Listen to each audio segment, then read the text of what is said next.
एक मिनट रुकिए भाई साहब, भाई साहब पहले आप लोग पानी पी लेके जाओ। चलिए 5 मिनट, चलिए 6-7 हो रही है, 7 हो रही है लोग।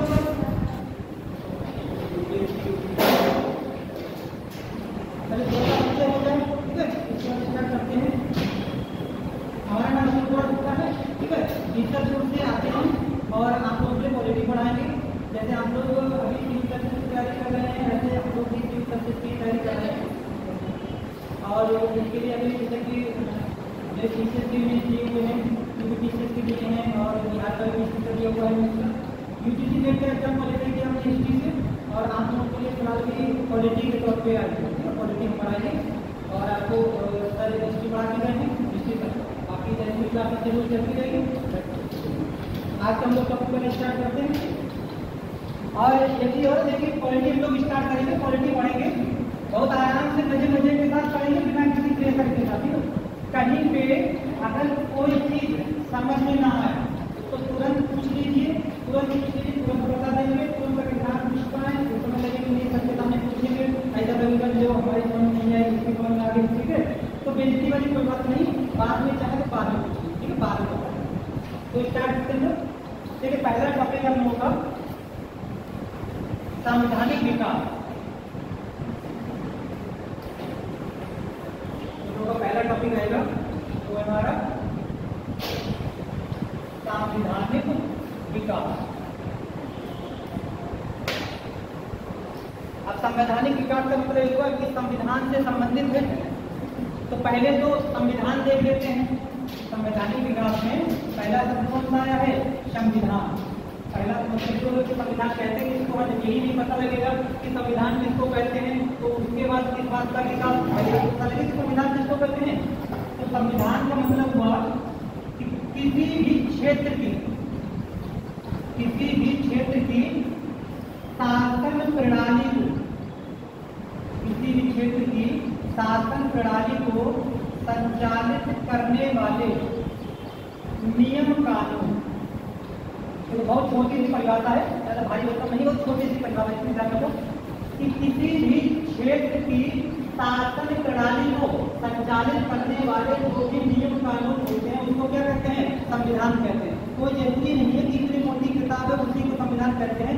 हम लोगों का इतना एरिया है, एरिया नियम कायदे कानून से चल रहा है, तो जिस नियम कायदे कानून से चल रहा है वो यहाँ का संविधान है। कोई संस्था है, कोई पार्टी है, उसका अपना एक संविधान है जो अपने नियम कानून से चल रही है। हमारे पूरे क्षेत्र, यहाँ के क्षेत्र का मतलब क्या हो गया? भारत। यहाँ पे क्षेत्र क्या ले रहे हैं? भारत। तो भारत की शासन प्रणाली को संचालित करने वाले जो नियम कानून हैं उनको क्या कह रहे हैं लोग? उनको संविधान कह रहे हैं। तो यहाँ पे एक तो शब्द आ गया हमारा क्षेत्र, क्षेत्र का मतलब हो गया भारत। और यहाँ पे दूसरा शब्द आया वो कौन सा है? शासन प्रणाली। सभी एक शब्दावली की आपको मीनिंग पता होनी चाहिए कि कौन सी शब्दावली की मीनिंग है। ये संविधान, संविधान रट्टा नहीं मारना है, बहुत चीजें धीरे धीरे करके समझना है, धीरे धीरे करके समझेंगे, अपना आपको पूरा संविधान ऐसे कब हो जाएगा।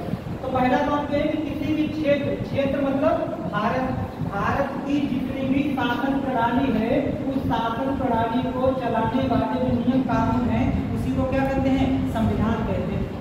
तो ये जो हमारा शब्द है भारत की शासन प्रणाली, प्रणाली का मतलब हो गया एक सिस्टम।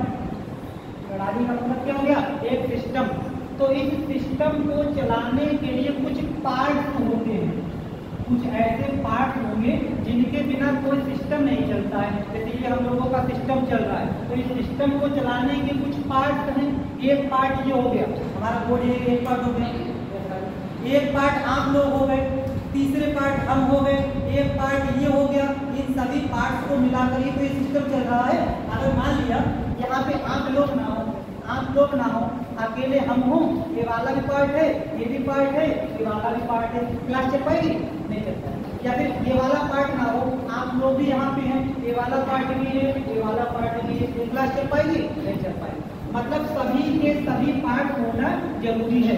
तो किसी भी क्षेत्र की शासन प्रणाली को संचालित करने के लिए जो नियम कायदे कानून होते हैं उनको क्या कहते हैं? संविधान कहते हैं। इस शासन प्रणाली को चलाने के लिए कुछ पार्ट्स होते हैं, इन्हीं को हम लोग क्या कहते हैं? शासन प्रणाली के अंग। शासन प्रणाली के अंग। शासन प्रणाली के कितने अंग होते हैं? 3। इधर से आप लोगों को दिख रहा है वो नहीं दिख रहा होगा ना, तो अगर नहीं करा दी ठीक है, उधर से ना देखिए, इधर थोड़ा सा देखो ना देखो।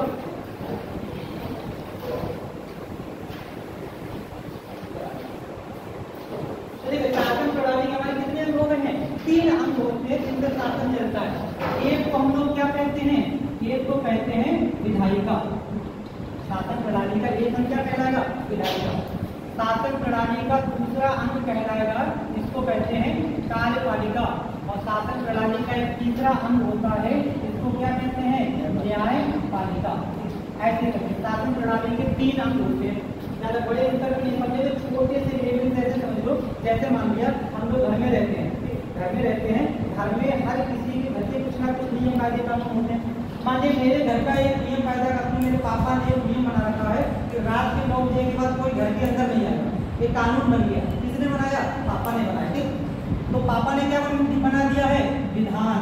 तो जो विधान बनाए, विधान का मतलब होता है कानून बनाना। जो कानून बनाने वाली संस्था है उसको क्या कहते हैं? विधायिका। अब पापा 24 घंटे थोड़ी घर में बैठे रहेंगे, वो कहीं ना कहीं काम पे भी जाएंगे। तो ये देखने के लिए कि देखे रहना कोई 9 बजे की बात तो ना है, ये देखने के लिए किसी न किसी व्यक्ति को जिम्मेदारी देंगे।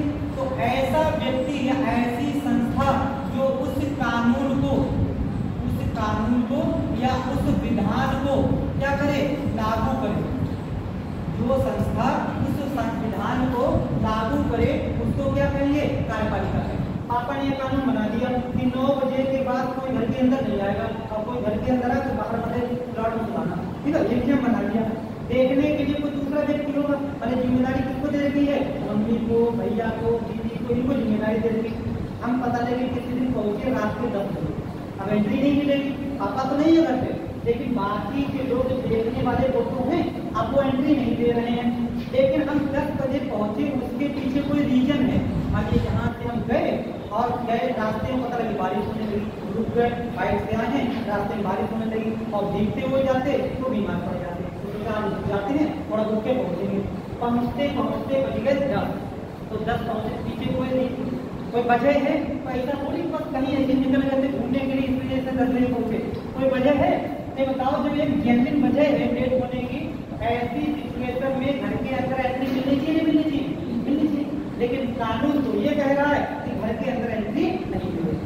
ऐसी सिचुएशन में किसी व्यक्ति के पास जाएंगे शिकायत लेके नहीं जाएंगे, तो जिस व्यक्ति के पास शिकायत लेके जाएंगे उसको क्या कहते हैं? न्यायपालिका। वो क्या करेगी? वो उस कानून की व्याख्या कर देगी कि हम सामान्य परिस्थिति में ठीक है कि 9 बजे के बाद एंट्री नहीं मिलेगी, लेकिन अगर कोई जेन्युइन रीजन है तब एंट्री मिल सकती है। तो जो कानून की व्याख्या करे, जो कानून की व्याख्या करे उसको क्या कहते हैं? न्यायपालिका। ठीक है, तो शासन प्रणाली के हमारे 3 अंग होते हैं। पहला अंग कौन सा है? विधायिका। विधायिका का काम क्या होता है? कानून बनाना। दूसरा अंग कौन सा है? कार्यपालिका। कार्यपालिका का काम क्या है? कानून को लागू करना। और तीसरा अंग कौन सा होता है? न्यायपालिका। न्यायपालिका का काम क्या हो जाएगा? कानून की व्याख्या करना। यहाँ तक इतनी बात क्लियर? और ये सब बातें ऐसे ही मूंजबानी होनी चाहिए या कहीं ना कहीं पे लिखी होनी चाहिए। लिखी होनी चाहिए कि कानून कौन बनाएगा, किस तरीके से बनाएगा, कौन लागू करेगा, कौन उसकी व्याख्या करेगा। तो ये सब बातें जिस किताब में लिखी हुई हैं उसी किताब को क्या कहते हैं? संविधान। यहाँ तक की बातें क्लियर? तो इस संविधान के अनुसार ही ये सब चीजें हमारी संचालित की जाती है। अब हम तो कह रहे हैं कि भारत क्षेत्र में देखा भारत, तो भारत के लिए यहाँ पे एक शब्द इस्तेमाल किया जाता है जिसको हम लोग कहते हैं राज्य। पॉलिटिकल साइंस की भाषा में एक शब्द आता है, इसको हम लोग क्या कहते हैं? राज्य कहते हैं। राज्य के लिए हम सामान्यतः 2 शब्द इस्तेमाल करते हैं। एक शब्द होता है हमारा स्टेट और एक शब्द होता है इसको कहते हैं प्रोविंस, यानी कि स्टेट और दूसरे कहते हैं प्रोविंस मतलब प्रांत। ऐसे करके 2 शब्द कहते हैं। सामान्य बोलचाल की भाषा में हम लोग कह देते हैं कि उत्तर प्रदेश क्या है? एक स्टेट है। सामान्य बोलचाल की भाषा में बोलते हैं, लेकिन पॉलिटिकल साइंस की भाषा में उत्तर प्रदेश क्या है? एक प्रांत। ठीक है, पॉलिटिकल साइंस की भाषा में स्टेट किसको कहेंगे? भारत को कहेंगे। अब इसकी एक परिभाषा होती है, क्या परिभाषा होती है इसको भी देख लेते हैं। आप लोग बताओ, आप लोग शॉर्ट नोट्स बनाएंगे या डिटेल नोट्स बनाते हैं? शॉर्ट नोट्स बनाएंगे ज़्यादा बढ़िया रहेगा, थोड़ा सा हम लोग ज़्यादा पढ़ लेंगे। तो ऐसा होता है ना, हम लोग के पास क्लासेस लिमिटेड है, ठीक है। तो जिस तरीके से हम लोग शॉर्ट नोट्स बना रहे हैं, अगर शॉर्ट नोट्स बनाते रहेंगे ज़्यादा बढ़िया रहेगा। अगर किसी को दिक्कत हो कुछ समझने में या किसी चीज़ को लिखने में तो बता देना, उतना ही लोग एक्सप्लेनेशन करके दिखा देंगे। तो यहाँ पे आप लोग पहले 2-4 लाइनें लिख लो, उसके बाद हम लोग राज्य पे आ जाते हैं। मेन हेडिंग हम लोग संविधान, एक मेन हेडिंग हम लोग संविधान।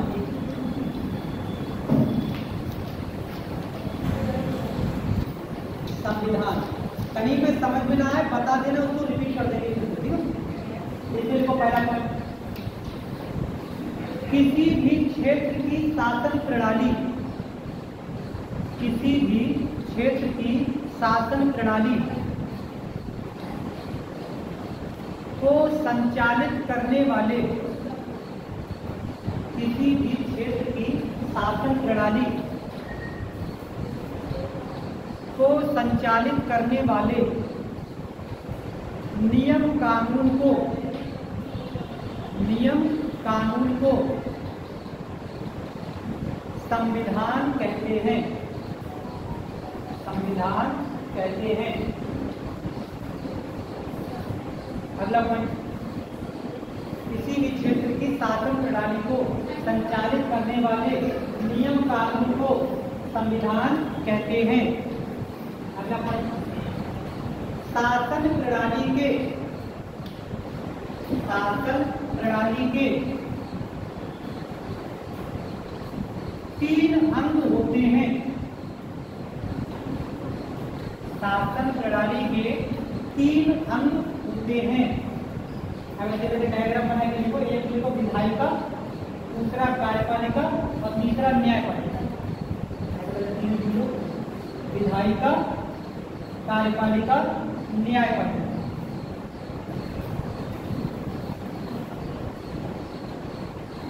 विधायिका के नीचे लिखो विधान बनाना, इसका काम क्या होता है? विधान बनाना।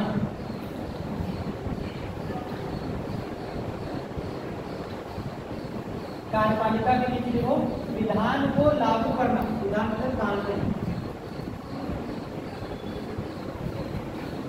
कानून को लागू करना।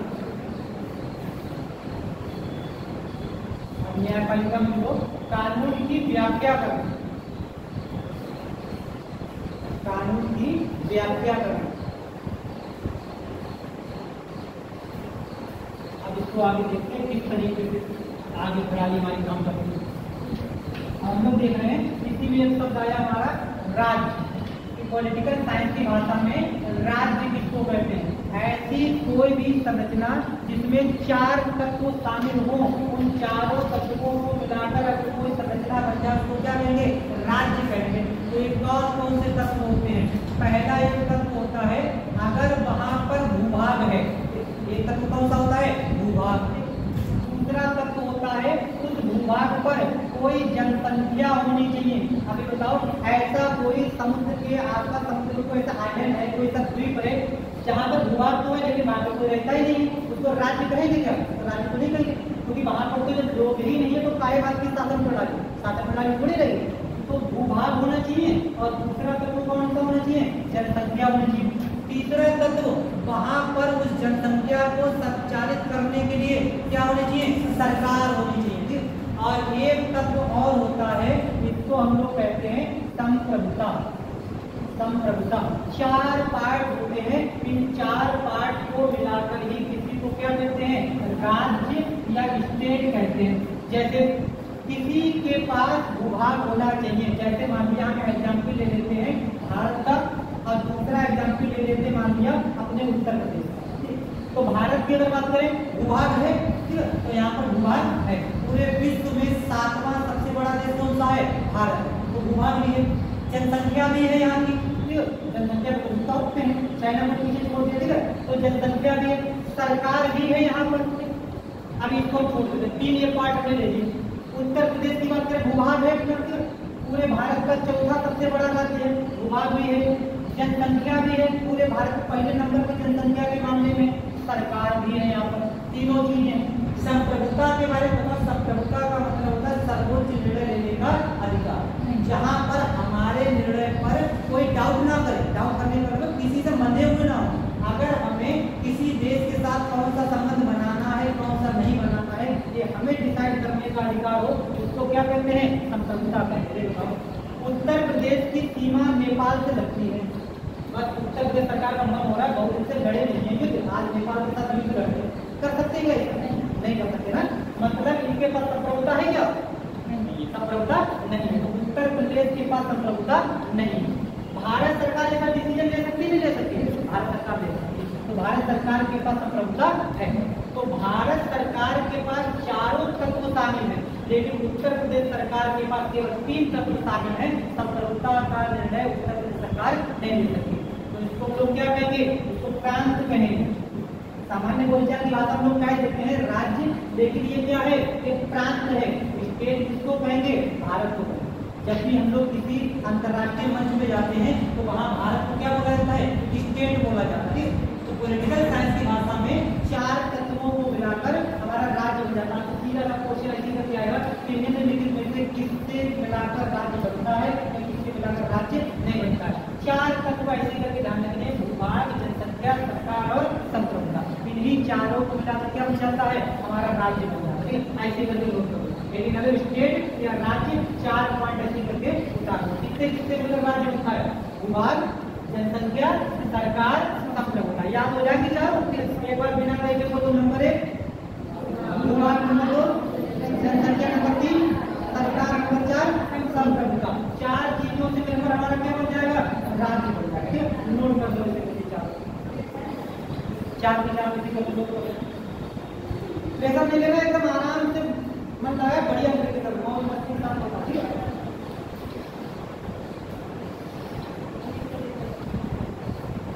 बढ़ा दें। जैसे कोई हमारा क्या हो गया? नहीं तो आराम से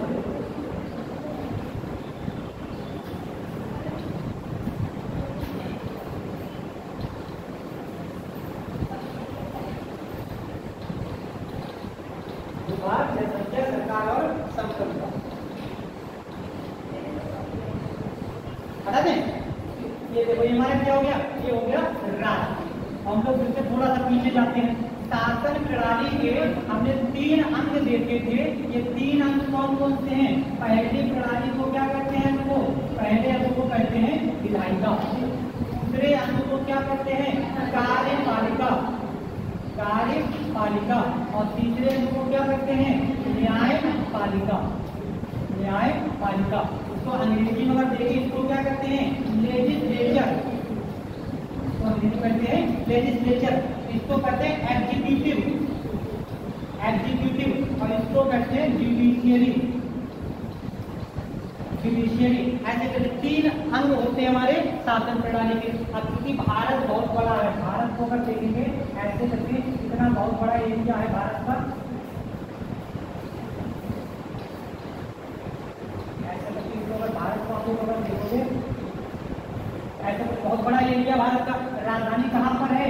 यहाँ पर दिल्ली में है। अगर बताओ, दिल्ली में बैठी हुई सरकार को क्या इस बात का अंदाजा होगा कि वादी महाविद्यालय के सामने रोड टूटी हुई है? ये मोदी जी को पता होगा?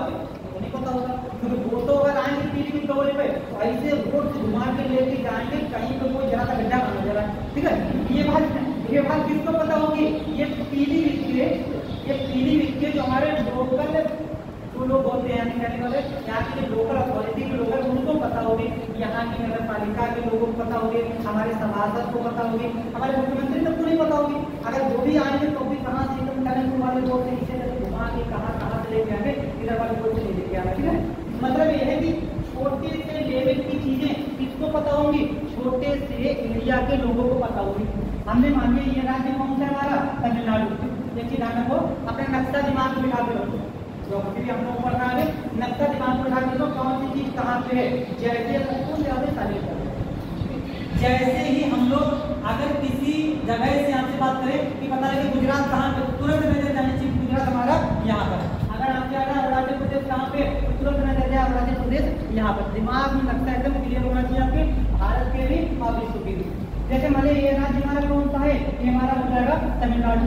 यहीं पे आपको ये कह सकते हैं शहर मिल जाएगा, इस शहर का क्या नाम है, चेन्नई, तमिलनाडु की राजधानी। तो चेन्नई की क्या क्या समस्याएं हैं ये हो सकता है केंद्र की सरकार को ना पता हो, लेकिन यहाँ की राज्य सरकार को पता होगा। तो पूरे एरिया को क्या करते हैं, छोटे छोटे ब्लॉक में डिवाइड कर देते हैं। इन्हीं ब्लॉक को लोग क्या करते हैं, प्रांत कहते हैं। तो बहुत बड़ा अगर एरिया होता है उसको छोटे छोटे ब्लॉक में डिवाइड कर देंगे और हर ब्लॉक को लोग क्या कह रहे हैं, प्रांत कह रहे हैं। तो ऐसी विधायिका जहाँ पर हमारे प्रांत भी हैं और केंद्र भी है, विधायिका कितनी हो गई, 2। एक हो जाएगी केंद्र की विधायिका, ये हमारी हो जाएगी केंद्र की विधायिका, और दूसरी कौन सी हो जाएगी, प्रांत की विधायिका। ऐसे करके एग्जीक्यूटिव के लेवल पर भी अगर बात करें तो ये हमारी हो जाएगी केंद्र की एग्जीक्यूटिव और दूसरी कौन सी हो जाएगी हमारी, प्रांत की कार्यपालिका। न्यायपालिका के भी हमारे 2 लेवल होते हैं, एक को हम लोग कहते हैं सुप्रीम कोर्ट, और दूसरे को क्या कहते हैं, हाई कोर्ट।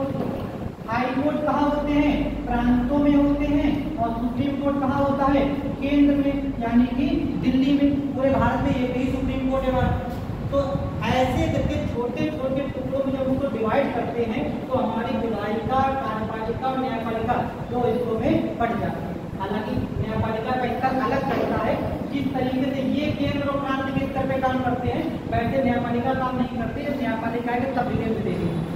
अभी ऐसा समझो कि हमारा केंद्र भी है और प्रांत भी है, हम लोग 2 प्रतिनिधि अपने चुनते हैं। ये कौन चुनते हैं, अपना सांसद, और दूसरा कौन सा चुनते हैं, विधायक।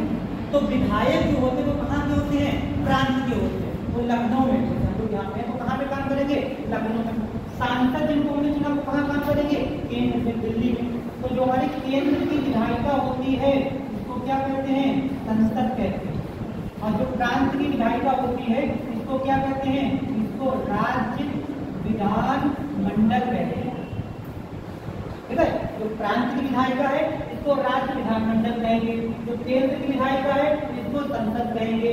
केंद्र के जो हमारे प्रतिनिधि होते हैं इनको सांसद कहते हैं, और जो प्रांतों के प्रतिनिधि होते हैं इनको क्या कहते हैं, विधायक कहते हैं। यहाँ तक की बात नहीं क्लियर।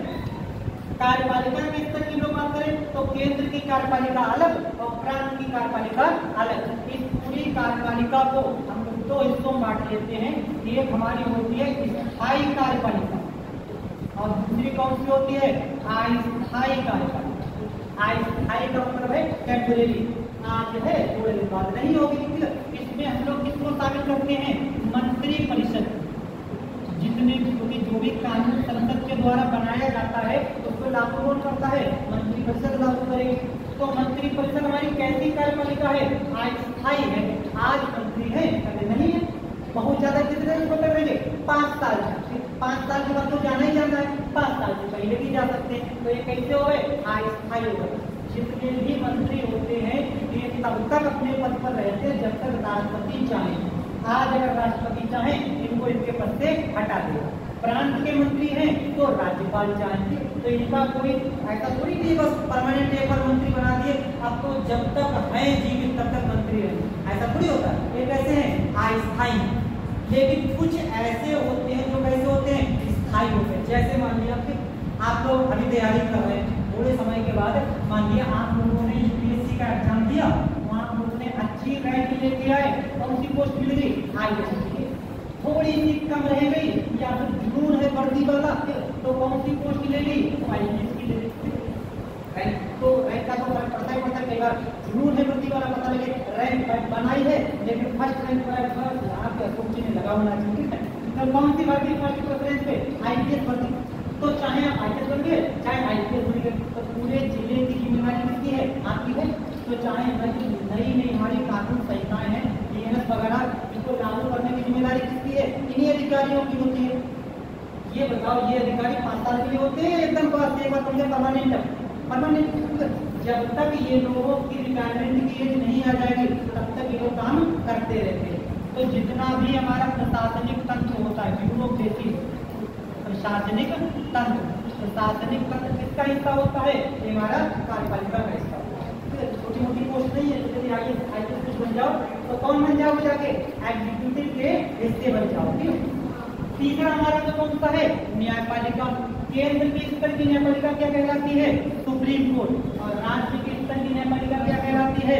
High court. इस तरीके से हमारा ये शासन सिस्टम पूरा काम करता है। केंद्र का अलग है, राज्य का अलग है और तीनों हमारे अलग है। यहाँ तक की बात क्लियर? ऐसे करके डायग्राम बना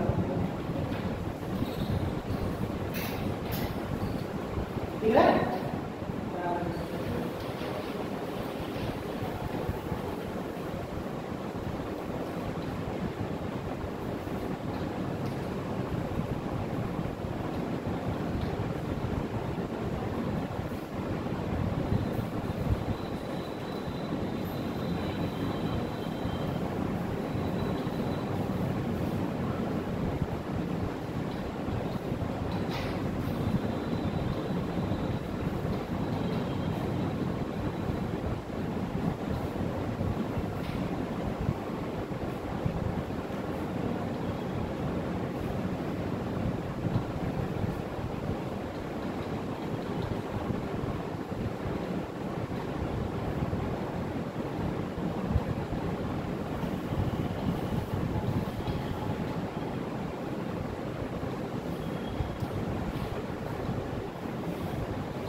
ये पूरा पूरा हमारे संविधान का विकास किस तरीके से हुआ है इसको देखने के लिए लोग क्या करते हैं, पहले थोड़ा सा हिस्ट्री में जाते हैं। हिस्ट्री उतनी हिस्ट्री में जाएंगे जितने हम लोगों की काम में होगी, बाकी हिस्ट्री आपको हिस्ट्री वाले भाई पढ़ाएंगे, हम उतना हिस्ट्री में जाएंगे जितना हम लोग यहाँ से संविधान से कनेक्ट कर पाए। जैसे कि 1600 ईस्वी में अंग्रेजों ने एक कंपनी बनाई थी, उस कंपनी का नाम था ईस्ट इंडिया कंपनी। ब्रिटेन में एक कंपनी बनाई गई है, वो कंपनी कौन सी है? ईस्ट इंडिया की। मतलब हिस्ट्री पढ़ते हैं, हिस्ट्री में देखते हैं ancient history, medical history, modern history, इसको बांट लेते हैं। तो एंशिएंट के बाद हम लोग मेडिकल में आते हैं, तो कोई दिल्ली सल्तनत, मुगल काल, उसके बाद जब मुगल काल का पतन हो जाता है तो हम लोगों को किसका शासन था? यूरोपियों का, खासकर किसका? अंग्रेजों का। अंग्रेजों ने शासन किया। उन्हीं अंग्रेजों की कंपनी थी कौन सी? East India company. 1600 ईस्वी में ये कंपनी भारत आई बन गई और इसके बाद इसको भारत भेजा गया था। ये कंपनी भारत आ गई है 1613 ईस्वी में। और इन्होंने क्या किया था? सूरत में अपना एक कारखाना लगा दिया। ये लोग किसके लिए आए हैं? इन लोगों का मुख्य उद्देश्य है भारत के साथ व्यापार करना। लेकिन यहाँ की परिस्थितियां इनको ऐसी मिल गई कि इनको व्यापार के साथ साथ इसमें इन लोगों को भागीदारी मिल गई यहाँ की राजनीति करने के आए हैं, व्यापार करने आए। लेकिन क्योंकि यहाँ हम लोग इनमें आपस में लड़ झगड़ रहे थे कि इनका व्यापार ठीक ढंग से हो नहीं पा रहा, तो इन लोगों ने क्या किया कि व्यापार को करना है तो राजनीति पे कंट्रोल करना पड़ेगा। तो भारत की राजनीति पे इन्होंने कंट्रोल कर लिया और भारत की राजनीति पे कंट्रोल करने के लिए इन्होंने क्या किया था? एक युद्ध लड़ा था 1757 में। वो युद्ध कौन सा था? प्लासी का। प्लासी का 23 जून 1757 को बंगाल में एक युद्ध हुआ जिसको क्या कहते हैं? प्लासी का। प्लासी का युद्ध डिटेल में हिस्ट्री पढ़ना और इतना आपको बता दे रहे कि बंगाल के नवाब सिराजुद्दौला अंग्रेजों के गवर्नर क्लाइव के बीच में ये युद्ध हो गया, प्लासी का युद्ध। इस प्लासी के युद्ध के बाद बंगाल पर अप्रत्यक्ष नियंत्रण किसका हो गया? अंग्रेज का। क्योंकि अंग्रेज इससे जीत गए और बंगाल का नवाब सिराजुद्दौला पराजित हो गया। जब वो पराजित हो गया, इसके बाद अंग्रेजों ने एक युद्ध और लड़ा। वो युद्ध कौन सा था? 1764 में। इस युद्ध को हम लोग कहते हैं बक्सर का युद्ध। बक्सर का युद्ध 22 अक्टूबर 1764 को एक युद्ध लड़ा गया, बक्सर का युद्ध। और इस युद्ध में अंग्रेजों ने 3 लोगों को पराजित कर दिया। एक तो इसमें अवध का नवाब था शुजा-उद-दौला, एक दूसरा व्यक्ति था बंगाल से भाग के आया हुआ था, इसका नाम था मीर कासिम। और उस समय भारत का मुगल बादशाह था, इसका नाम था शाह आलम द्वितीय। तीनों लोगों को इस बक्सर के युद्ध में अंग्रेजों ने पराजित कर दिया। अब देखो अवध का नवाब हारा है, कोई बात नहीं, एक प्रांत है, हार गया, कोई बात नहीं। मीर कासिम तो किसी प्रांत का प्रांतपति भी नहीं, राज्यपाल भी नहीं, तो इससे तो भी कोई खास मतलब नहीं। लेकिन जो मुगल बादशाह पराजित हुआ है, इसका बहुत ज्यादा इफेक्ट पड़ गया, क्योंकि मुगल बादशाह उसमें कौन है? पूरे भारत का शासक है। तो मुगल बादशाह हार गए, मतलब पूरा भारत हार गया। जब भारत हार गया तो भारत पे कब्जा किसका हो जाएगा? अंग्रेजों का हो जाएगा। इसी बक्सर के युद्ध के बाद एक संधि कर दी गई। वो संधि कौन सी थी? इलाहाबाद की संधि। और इलाहाबाद की संधि के द्वारा संधि हो जाएगी इलाहाबाद की संधि। इस इलाहाबाद की संधि के द्वारा अंग्रेजों को 3 क्षेत्र मिल गए। वो 3 क्षेत्र थे, एक है बंगाल, दूसरा था बिहार और तीसरा था उड़ीसा। इन 3 क्षेत्रों से राजस्व वसूल करने का अधिकार किसको मिल गया? अंग्रेजों को मिल गया। जब राजस्व वसूल करेंगे तो राजस्व वसूल करने के लिए शासन व्यवस्था बनाएंगे कि नहीं बनाएंगे? कुछ ना कुछ शासन व्यवस्था बनाएंगे।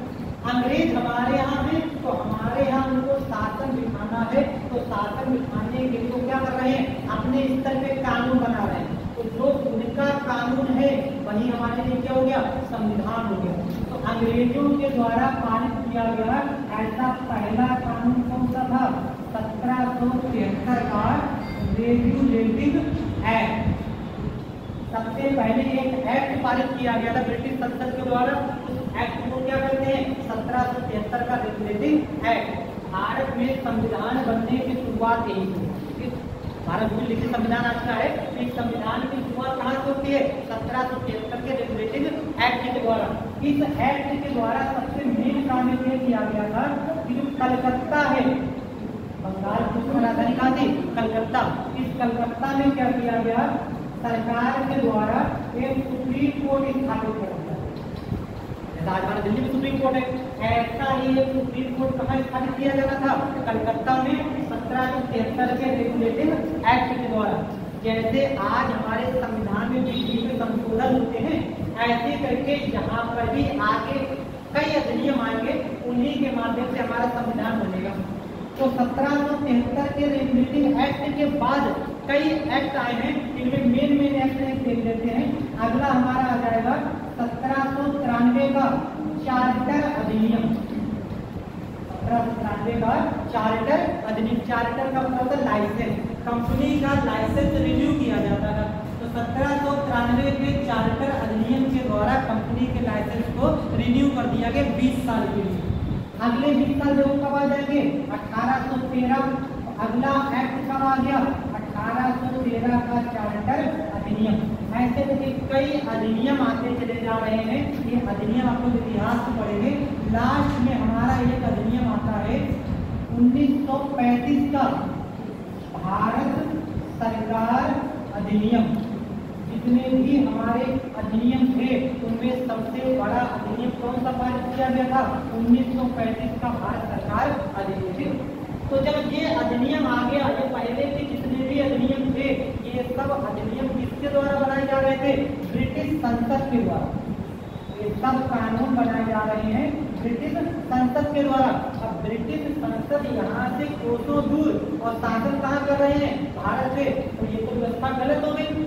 यहाँ के लोगों का कानून कौन बनाए? यही जो लोग बनाए। तो भारतीय इसी की डिमांड कर रहे हैं कि हमें ब्रिटेन के द्वारा बनाया गया संविधान, इसका संविधान ही है, हमें ब्रिटेन के द्वारा बनाया गया संविधान मान्य नहीं है। हम कौन सा संविधान चाहते हैं? हमारा संविधान हो स्वयं, हम स्वयं अपना संविधान बनाए। और संविधान बनाने के लिए क्या होनी चाहिए? हमारी संविधान सभा होनी चाहिए। हमारी एक संविधान सभा बना दो। अंग्रेजों से डिमांड कर रहे लोग कि हमारी एक संविधान सभा बना दो। वही संविधान सभा क्या करेगी? हमारा संविधान बना देगी। तो संविधान सभा की डिमांड की जा रही है, इसी दौरान भारत क्या करेगा, द्वितीय विश्व युद्ध में फंस जाए। भारत डायरेक्ट शामिल नहीं हुआ है, लेकिन दूसरा विश्व युद्ध शुरू हो जाएगा 1939 से 1945 तक। अब इस द्वितीय विश्व युद्ध में कौन शामिल है, अंग्रेज शामिल है। भारतीय सोचा अभी बढ़िया मौका है, अंग्रेज युद्ध में फंसे हुए हैं, अब इनकी नाक न करके रखो कि या तो हमें संविधान सभा दे दो, और संविधान सभा अगर नहीं दी तो समझ लो तो इस समय अंग्रेज फंसे हुए हैं। तो कुछ लोग इसका फायदा उठाना चाहते हैं, जैसे कि सुभाष चंद्र बोस, वो कह रहे हैं अभी अंग्रेज फंसे हुए हैं, अभी इनसे अपने मन की बात करवा लो, वरना ये अगर युद्ध निकल गया तब फिर से कठिनाई हो जाएगी। तो संविधान सभा की मांग की जा रही है, इसी दौरान बहुत ज्यादा तीव्र गति से इसी समय एक आंदोलन चलाया जाएगा। वो आंदोलन कौन सा हो जाएगा, भारत छोड़ो आंदोलन। भारत छोड़ो आंदोलन, और भारत छोड़ो आंदोलन चल रहा है। इसी आंदोलन के बाद 1946 में एक मिशन गठित किया जाएगा। उस मिशन को हम लोग बोलते हैं कैबिनेट मिशन। एक मिशन आएगा भारत में, कैबिनेट मिशन, और इसी कैबिनेट मिशन की सिफारिश पर क्या कर दिया जाएगा, हमारी संविधान सभा का गठन कर दिया जाएगा, और यही संविधान सभा बैठकर हमारे संविधान को बनाएगी। कितने लोग शामिल हैं, वो संविधान सभा आएगी, उसको देखेंगे। इस तरीके से हम लोग का संविधान का विकास। वहाँ से क्वेश्चन है कि भारत के संविधान की शुरुआत कहाँ से होती है, 1773 के रेगुलेटिंग एक्ट से। सभी अधिनियमों में सबसे बड़ा अधिनियम कौन सा है, 1935 का भारत सरकार अधिनियम। इतना बड़ा अधिनियम था कि हमारे संविधान का लगभग 3/4 के आसपास हिस्सा कहाँ से लिया गया है, इसी अधिनियम से लिया गया। पूरा मतलब 3/4 हिस्सा उठा लिया, और हमारे संविधान का 3/4 हिस्सा लिया गया। इतना बड़ा हमारा अधिनियम था 1935 का अधिनियम। बाद में कैबिनेट मिशन गठित कर दिया जाएगा। इसी कैबिनेट मिशन की सिफारिश पर क्या कर दी जाएगी, संविधान सभा की स्थापना कर दी जाएगी, और संविधान सभा मिलकर हमारा संविधान बनाएगी। यहाँ तक बात क्लियर। अब आगे देख रहे हैं कि जो हमारी संविधान सभा जो हमारा संविधान बनाएगी, इस संविधान में किस तरीके की शासन प्रणालियां हो सकती हैं। तो पूरे विश्व में जितनी भी शासन प्रणाली होती है वो किस किस तरीके की होती है, इसको देखते हैं। तो पूरे विश्व में जो हमारी शासन प्रणाली हो सकती है, वो शासन प्रणाली किस किस तरीके की हो सकती है। जैसे मान लिया भारत एक बहुत बड़ा राज्य है, राज्य लेवल स्टेट जिसको लोग बोले भारत देश है, तो बहुत बड़ा देश है। तो ऐसी सिचुएशन में आपको बताया कि जरूरी नहीं है पीढ़ीभूत की परिस्थितियों से दिल्ली में बैठी सरकार परिचित हो। उससे कौन परिचित होगा, हमारे यहाँ की प्रांत की सरकार परिचित होगी, हमारे यहाँ की लोकल बॉडी गवर्नमेंट होती है वो परिचित होगी। तो सीधी सी बात है, जहाँ पर बहुत बड़ा क्षेत्र होता है वहाँ पर पूरे क्षेत्र को हम लोग क्या करते हैं, छोटे छोटे हिस्सों में बांट देते हैं। तो ये क्या हो जाएगा, केंद्र, और दूसरा क्या हो जाएगा, प्रांत। तो कहीं पर केंद्र और प्रांत होंगे, और कहीं पर अगर छोटी शासन प्रणाली है तो वहाँ पर प्रांत नहीं होंगे। तो बताओ, केंद्र सरकार हमारी दिल्ली में है, यहाँ पर उत्तर प्रदेश सरकार हमारी है, तो इन दोनों के बीच आपस में कोई संबंध होगा कि नहीं होगा, ये भी तो एक डिसाइड किया गया होगा कि कौन से काम उत्तर प्रदेश सरकार करेगी और कौन से काम भारत सरकार करेगी। दोनों काम डिसाइड किए गए होंगे।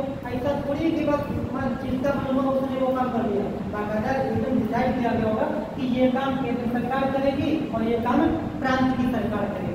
तो इन दोनों के बीच जो संबंध होते हैं, इन संबंधों के आधार पर शासन प्रणाली कितने प्रकार की हो सकती है। या तो हमारी परिसंघीय शासन प्रणाली, एक शासन प्रणाली को क्या कहते हैं, परिसंघीय, इसको अंग्रेजी में हम लोग कहते हैं कॉन्फेडरेशन। ये हमारी शासन प्रणाली हो जाएगी कॉन्फेडरेशन। दूसरी शासन प्रणाली होगी, इसको कहेंगे संघीय शासन प्रणाली। संघीय शासन प्रणाली, और संघीय शासन प्रणाली को हिंदी में हम लोग अंग्रेजी में कहते हैं फेडरेशन। इसको कहते हैं कॉन्फेडरेशन, इसको क्या कहेंगे, फेडरेशन। और कोई जगह ऐसी हो सकती है जहां पर प्रांत तो हो ही ना, कोई छोटा सा देश है वहाँ पर कोई जरूरी थोड़ी है वहाँ पर प्रांत भी बना लीजिए। जैसे यूरोप का अगर नक्शा उठा के देखोगे तो यूरोप में आपको कई देश ऐसे मिल जाएंगे कि ऐसे करके जूम करके देखोगे तब भी नजर नहीं आएगा कहाँ पे है। ठीक है, यूरोप में कई ऐसे देश है, छोटे छोटे देश है, तो वहाँ पर देश नजर नहीं आएंगे। अगर ले लेंगे, वरना तो एटलस तो ढूंढ नहीं पाएंगे, तो छोटे छोटे देश है, इतने छोटे छोटे देश है, वहाँ पर प्रांत बनाना जरूरी है क्या? ऐसे ऐसे छोटे छोटे देश है कि उनसे बड़ा वो गिरिविट है, फिर पता लगे उन्होंने अपना मिसाइल परीक्षण किया, यहाँ स्विट्जरलैंड से छोड़ी और लिechtenstein में जाके गिरी मिसाइल, ऐसा कर सकते क्या? वहाँ पर तो ऐसा नहीं हो पाएगा। तो वहाँ पर प्रांत बनाना जरूरी है क्या? नहीं, वहाँ पर केंद्र भी ना हो तब भी काम चल जाएगा, पड़ोसी देश में काम चल जाएगा, ऐसे है। तो ऐसे भी कुछ हो सकते हैं जहाँ पर प्रांत ना हो, ऐसी शासन प्रणाली को क्या कहते हैं? एकात्मक शासन प्रणाली। एकात्मक शासन प्रणाली इसको कहते हैं लोग यूनिटरी। यूनिटरी यानी कि जहां पर प्रांत नहीं होते हैं, केवल और केवल केंद्र के माध्यम से शासन चलाया जाए, उसको क्या कहेंगे? एकात्मक। और जहां प्रांत और केंद्र दोनों होते हैं, वहां पर या तो फेडरेशन होगा या फिर कॉन्फेडरेशन होगा। जो अंतर होता है, क्या अंतर होता है? यूनिटरी का एक हमको एग्जाम्पल मिल जाएगा यूनाइटेड किंगडम, जिसको लोग कहते हैं ब्रिटेन। ब्रिटेन में प्रांत नहीं होते हैं, वहाँ की शासन प्रणाली कैसी है? एकात्मक है। छोटा सा देश है, कभी था बहुत बड़ा, इतना बड़ा होता था कि पहले उसका सूर्य अस्त नहीं होता है, तो पूरे धरती पर उसके जगह जगह पर उपनिवेश थे, लेकिन अब तो एक छोटा सा इतना सा रहेगा ब्रिटिश। तो वहाँ की शासन प्रणाली कैसी है? एकात्मक। कुछ जगहों की फेडरेशन है, कुछ जगहों की कैसी है? कॉन्फेडरेशन।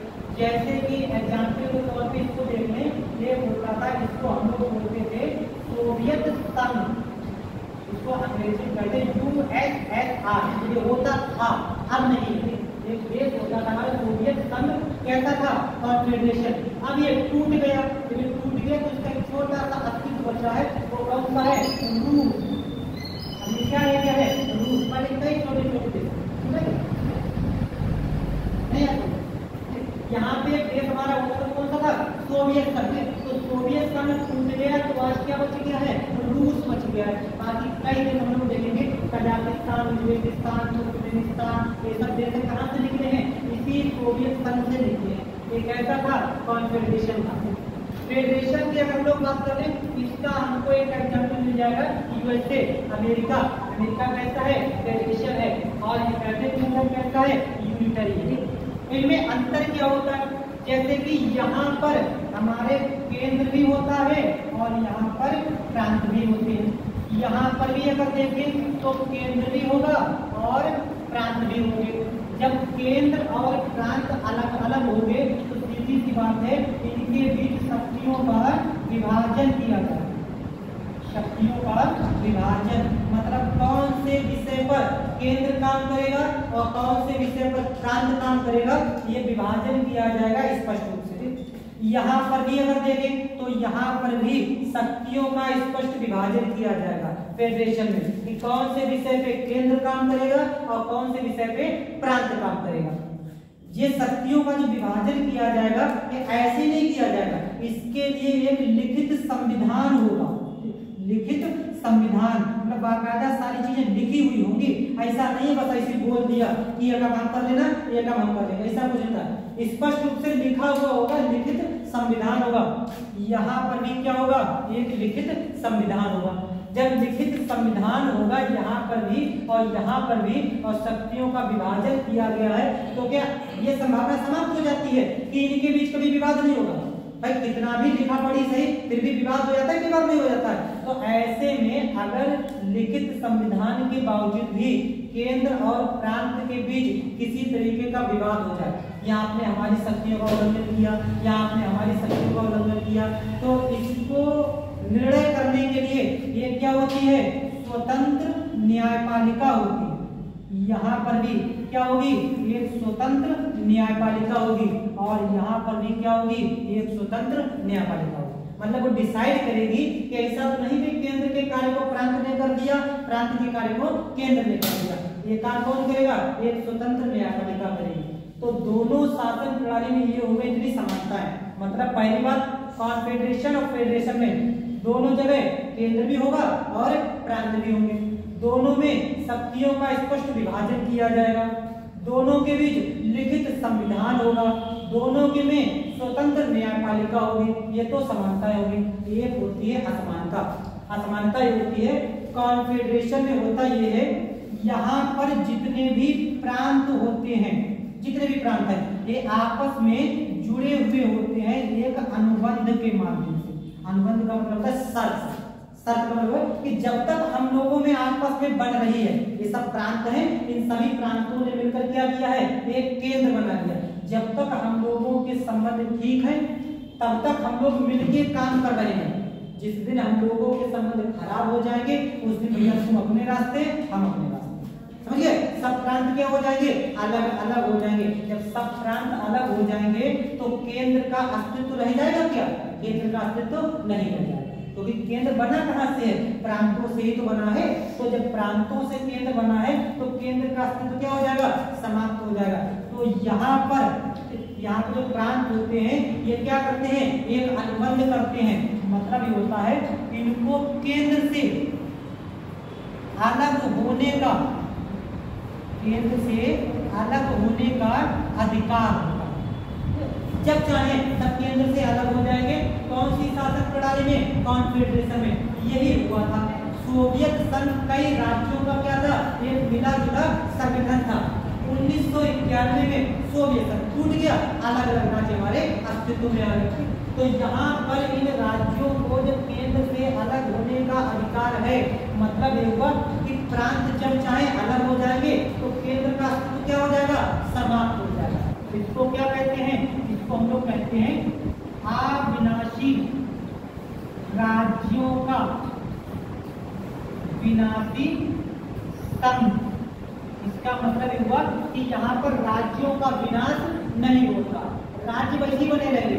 इतने के राज्य सब राज्य टूट गए, सब राज्य अपने अलग अलग हो गए, उनका अस्तित्व बना रहा। कजाकिस्तान है, उज्बेकिस्तान है, तुर्कमेनिस्तान है, ये सब बने रहे। लेकिन सोवियत संघ क्या हो गया, खत्म हो गया। केंद्र क्या हो गया, केंद्र का हो गया विनाश, संघ समाप्त हो गया। उसकी जगह पर एक दूसरा देश आ गया, वो कौन सा है, रूस। ये सब प्रांत थे, इन सभी प्रांतों ने मिलकर क्या किया था, एक संघ बनाया था। उसको क्या कहते हैं, सोवियत संघ। जब इनके आपस में संबंध खराब हो गए, ब्रेकअप हो गया, तो ये सब क्या हो गए, अलग अलग हो गए और ये हो गया विनाशी संघ। और राज्यों का क्या हो गया, पैसा वाला ब्रेकअप की बात नहीं करते, राज्यों के ब्रेकअप की बात करती है। तो राज्यों का सबका अलग हो गया तो विनाशी संघ हो गया और राज्य कहते हैं अविनाशी। यहाँ तक बात क्लियर है। लेकिन अगर फेडरेशन की बात करें तो फेडरेशन में इन लोगों को अलग होने का अधिकार नहीं होता। जितने भी प्रांत हैं ये केंद्र से अलग नहीं हो सकते हैं। यहाँ पर प्रांतों का भी अस्तित्व रहेगा और केंद्र का भी अस्तित्व रहेगा। इसको क्या कहेंगे, इसको कहेंगे अविनाशी राज्यों का अविनाशी संघ। मतलब ये है, अगर हम लोग सोवियत उसके अमेरिका की बात करें तो 50 राज्यों ने मिलकर अमेरिका का निर्माण किया है। तो 50 के 50 राज्य बने रहेंगे और साथ में अमेरिका भी बना रहेगा। इसको क्या कहते हैं, फेडरेशन। क्लियर है तक की बात। तो अगर दोनों में अंतर पूछा जाए और इतना आसानी अंतर होता है कि कॉन्फेडरेशन में जितने भी प्रांत हैं ये सब केंद्र से क्या हो सकते हैं, अलग हो सकते हैं। लेकिन फेडरेशन में प्रांत केंद्र से अलग नहीं हो सकते। यहाँ पर प्रांतों का भी अस्तित्व रहेगा और केंद्र का भी अस्तित्व रहेगा। यहाँ पर प्रांतों का तो अस्तित्व रहेगा लेकिन जब चाहे तो केंद्र का अस्तित्व क्या हो जाएगा, समाप्त हो जाएगा। इसको कहते हैं अविनाशी राज्यों का विनाशी संघ। इसको कहते हैं अविनाशी राज्यों का अविनाशी संघ। चलिए यहाँ तक की बातें। भारत इनमें से किसी में नहीं, ठीक है। भारत ना तो कॉन्फेडरेशन है, ना फेडरेशन है और ना ही यूनिटरी है। भारत का सिस्टम ही अलग चलता है, ठीक है। भारत का सिस्टम अलग चलता है। तो तीनों का मिला जुला संगठन कैसा है, भारत है। अभी भारत को देखेंगे कि भारत कैसे कैसे चीजों को मिला जुला के काम करता है। तो भारत की शासन प्रणाली को हम लोग क्या कहते हैं, भारत की शासन प्रणाली को क्वासी फेडरेशन कहते हैं। क्वासी फेडरेशन का मतलब होता है अर्ध संघात्मक शासन प्रणाली। अर्ध संघात्मक का मतलब हो गया कि वो संघीय भी है और अर्ध संघीय भी है। मतलब कहीं पर तो संघ है और कहीं कहीं पर संघ नहीं है। मतलब कैसा हो जाएगा, एकात्मक हो जाएगा। तो भारत ना तो इसमें है और ना ही इसमें है, ना ही इसमें है। तो भारत कैसा है, क्वासी फेडरेशन है। किस तरीके से क्वासी फेडरेशन है अब इसको देखते रहे। यहाँ तक की बात क्लियर है। तो यहाँ तक की चीजों को ऐसे करके नोट कर लो। तीन चीज मानो हेडिंग है शासन प्रणाली के प्रकार, शासन प्रणाली के प्रकार। और शासन प्रणाली के प्रकार में ऐसे करके तीन शासन प्रणाली मानो, परिसंघीय, संघीय, एकात्मक, तीनों लिख लो इसे करके। हाँ ये वाला लगभग इस वक्त कहीं नहीं है, क्योंकि कॉन्फेडरेशन में होता ये है, कॉन्फेडरेशन में उस क्षेत्र का अस्तित्व हमेशा जो प्रभावी रहेगा, कभी भी हो सकता है टूट जाए। तो यूएसएसआर इसका एक एग्जाम्पल था। वर्तमान में लगभग दुनिया के साथ किसी कोने में हमारा ऐसा सिस्टम नहीं है। पहला यूएसए पहले ऐसा ही होता था, लेकिन यूएसए के सुप्रीम कोर्ट ने डिसीजन दिया था कि प्रांतों को अलग होने का अधिकार नहीं है, तो यूएसए कैसा हो गया, फेडरेशन ही हो गया। तो अब लगभग दुनिया के किसी कोने में कॉन्फेडरेशन लगभग नहीं चलता, ठीक है। छोटे मोटे शासन प्रणाली है, वहाँ पर एकात्मक हो जाता है, लेकिन कॉन्फेडरेशन लगभग नहीं, कहीं पर नहीं। ये चीज आपको जानते एग्जाम्पल के तौर पे आपको इसका एक एग्जाम्पल ध्यान रखना है, सोवियत संघ, इसका एग्जाम्पल ध्यान रखना है यूएसए, इसका एग्जाम्पल ध्यान रखना है ईयू, ठीक है। बाकी और कहीं पे किसी को डाउट कुछ नोट कर लो।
हो गया पढ़ा दे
अब भारत का सिस्टम किस तरीके से काम करता है। तो भारत की अगर बात करें, यहाँ पर कॉन्फेडरेशन में क्या है, प्रांतों को केंद्र से अलग होने का अधिकार है। क्या भारत में प्रांतों को केंद्र से अलग होने का अधिकार है? क्या ऐसा हो सकता है उत्तर प्रदेश सरकार लगे कि ना हम भैया हमें अच्छा नहीं लग रहा, हम तो स्वतंत्र रहेंगे, संप्रभु निर्णय लेंगे, कैसे कर सकते हैं? नहीं कर सकता। मतलब भारत कॉन्फेडरेशन तो नहीं है, ये क्लियर थी बात। क्योंकि यहाँ पर प्रांतों के बीच किसी तरीके का समझौता नहीं हुआ है कि प्रांतों ने मिलकर केंद्र बनाया हो, केंद्र ने प्रांत बनाए हैं, तो हमारे यहाँ कॉन्फेडरेशन तो नहीं है। ये तो बात इतनी क्लियर। बचा कौन सा? भारत या तो फेडरेशन है या फिर यूनिटरी है। तो फेडरेशन की बात करें तो भारत सामान्य परिस्थितियों में कैसा रहता है? फेडरेशन रहता है। फेडरेशन इसलिए है क्योंकि यहाँ पर प्रांत भी है, केंद्र भी है।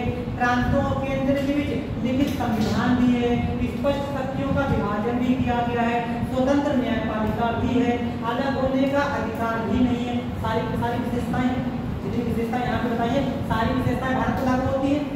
लेकिन ये विशेषताएं कब हैं? ये विशेषताएं सामान्य परिस्थिति में है। सामान्य परिस्थिति का मतलब हो गया आज अगर सिचुएशन एकदम नॉर्मल है, इस समय सब परिस्थितियां ठीक ठाक है, तब भारत कैसा है? फेडरेशन है। जरा भारत सरकार को गुस्सा आ गई, अच्छा भारत की सरकार सही से काम नहीं कर रही है, ऐसा करते हैं परिस्थितियां थोड़ी सी बदल देते हैं। कैसी हो जाएंगी? विशेष परिस्थितियां हो जाएंगी। और जैसे ही परिस्थितियां थोड़ी सी बदल जाएंगी तो यहाँ पर परिस्थितियां कैसी बना देगा? विशेष बना देगा। कैसे करके? मान लिया उत्तर प्रदेश सरकार ठीक से काम नहीं कर रही है, अभी रुको, अभी उत्तर प्रदेश सरकार को हटाते हैं, क्या करते हैं? राष्ट्रपति शासन लगाते हैं। क्या कर दिया? उत्तर प्रदेश में राष्ट्रपति शासन लगा दिया। उत्तर प्रदेश की सरकार क्या हो गई? गई। समझ गए? उत्तर प्रदेश की सरकार समाप्त हो गई। तो यहाँ पर किसका शासन चलेगा? केंद्र का शासन चलेगा। ऐसे करके धीरे धीरे करके 4-6 प्रांत को लगा दिया तो प्रांत क्या हो गए? कम हो गए। ऐसा नहीं परमानेंटली कम हो गए, टेम्परेरी तौर पे वहां पर प्रांत में सरकार काम नहीं करेगी। दूसरा एक एग्जाम्पल और समझ लो, जैसे मान लिया आप लोग यूपीएससी की तैयारी कर रहे हैं और यूपीएससी की तैयारी करने के बाद आप लोगों को पता होगा कि यूपीएससी के थ्रू केवल आईएएस की वैकेंसी नहीं होती, कई उसमें पोस्ट होती हैं। तो उन सभी पोस्ट को हम लोग को इसको बांट देते हैं। उनमें एक पोस्ट को हम लोग कहते हैं अखिल भारतीय सेवा, अखिल भारतीय सेवा, ऑल इंडिया सर्विसेज, और दूसरे को हम लोग कहते हैं केंद्रीय सेवा, सेंट्रल सर्विसेज। ऐसे करके कई पोस्ट होती है, 20 पोस्ट होती है, उनके हिसाब से यूपीएससी एग्जाम करके कराती है, जैसी रैंक आती है वैसी सर्विस। ठीक है, ऐसे करके अखिल भारतीय सेवाओं में हमारे पास वर्तमान 3 अखिल भारतीय सेवा है। एक कौन सी है? हमारी IAS, इंडियन एडमिनिस्ट्रेटिव सर्विस, भारतीय प्रशासनिक सेवा, ये दिए हैं। दूसरी कौन सी है? IPS, इंडियन पुलिस सर्विस, भारतीय पुलिस सेवा। और तीसरी होती है, इसको होते हैं IFOS, इंडियन फॉरेस्ट सर्विस। ये अपने छोटा सा को इसमें लगा दें क्योंकि IFS 2 होती है, ये होती है इंडियन फॉरेस्ट सर्विस, ये होती है इंडियन फॉरेस्ट सर्विस। तो अभी इंडियन फॉरेस्ट वाली बात कर रहे हैं, भारतीय वन सेवा। ये 3 हमारी सेवाएं कैसी हैं? अखिल भारतीय सेवाएं। बाकी की जितनी बची हैं वो सब कैसी होती हैं? केंद्रीय सेवा होती है। केंद्रीय सेवा के एग्जाम्पल ले रहे हैं, मान लिया IRS हो गई, IRS हो गई, इंडियन रेवेन्यू सर्विस की, या फिर आपको पता लगे आपने IFS ले लिया, पूरा दुनिया पूरा विश्व घूमने का एकदम मन है कि हाँ बस ऐसे तो जा नहीं पाएंगे, पूरी दुनिया घूम के हैं। ऐसा क्या कर लिया? IFS कर लिया, और यहाँ राजदूत कर, वहाँ राजदूत कर, वहाँ राजदूत, यही चल रहा है, पूरी दुनिया घूम रहे हैं। ठीक है, ये क्या हो गई हमारी? IFS हो गई। किसी को ऐसा लगता है कि बस ट्रेन में ही सफर करते रहे, ट्रेन में सफर करने के बाद कि ट्रेन वाली नौकरी मिल जाए, वो IRTS, Indian railway traffic service के कई ऐसी सर्विसेज होती है। डिफेंस फोर्स के डिफेंस वाली सर्विस, ऐसे कई सर्विसेज होती है। ये क्या होती है? केंद्रीय सेवा होती है। केंद्रीय सेवा में होता ये है कि आपको एक जगह अलॉट नहीं रहती है, आप ऑल इंडिया में कहीं भी पोस्टेड रह सकते हैं। इसमें तो ये होता है पूरे दुनिया भर में कहीं रह सकते हैं। लेकिन इन 3 सर्विसेज में होता ये है कि एक स्टेट अलॉट कर दिया जाता है। जैसे मान लिया अगर IAS अधिकारी की तौर पर बात करें, अगर पीलीभीत के जिलाधिकारी होते हैं तो कौन होंगे? IAS। तो इसको क्या कर दिया गया है? ये कैडर अलॉट कर दिया गया। इनका कैडर कौन सा है? यूपी। तो जब तक ये काम करेंगे, कहाँ काम करेंगे? यूपी में ही काम करेंगे। आज पीलीभीत के जिलाधिकारी है, कल हो सकता है उनका ट्रांसफर कहाँ के बरेली के जिलाधिकारी बना दिया। ऐसा नहीं कर सकते कि आज पीलीभीत के जिलाधिकारी है और 6 महीने यहाँ रहे, फिर पटना भेज दिया, क्या पटना के जिलाधिकारी और वहाँ रहे, वो बाद जयपुर भेज दिया, जयपुर के जिलाधिकारी। ऐसा नहीं होगा। ठीक है, ऑल इंडिया सर्विसेज में एक कैडर अलॉट कर दिया जाता है, वहीं के सर्विसेज उनकी निकल जाती है। मान लिया ये सर्विस कौन सी है? IPS, आईपीएस की सर्विस है, आईपीएस मतलब पुलिस, आईपीएस का मतलब हो गया पुलिस। आप पुलिस विभाग में पहुंच गए। पुलिस कौन सी सूची का विषय है? राज्य सूची का विषय है। मतलब पूरी की पूरी पुलिस किसके कंट्रोल में काम करती है? राज्य के कंट्रोल में काम करती है। यहाँ पे लगा हुआ उत्तर प्रदेश पुलिस, तो किसके कंट्रोल में काम करेगी? राज्य के कंट्रोल में काम करेगी। अब मान लिया कि हमें वेस्ट बंगाल के एग्जाम्पल लेने, पश्चिम बंगाल का एग्जाम्पल लेने, एक तरफ पश्चिम बंगाल और दूसरी तरफ कौन है? केंद्र सरकार। कभी नहीं बनती है, कभी बनती है, कभी नहीं बनती है। पूरा इतिहास उठा के देखोगे, बंगाल की केंद्र सरकार से कभी नहीं बनती। तो पश्चिम बंगाल की बनी केंद्र सरकार से 36 का आंकड़ा चला, ममता बनर्जी और यहाँ पे नरेंद्र मोदी जी हमारी थी। तो ऐसे करके दोनों के बीच नहीं बन रही।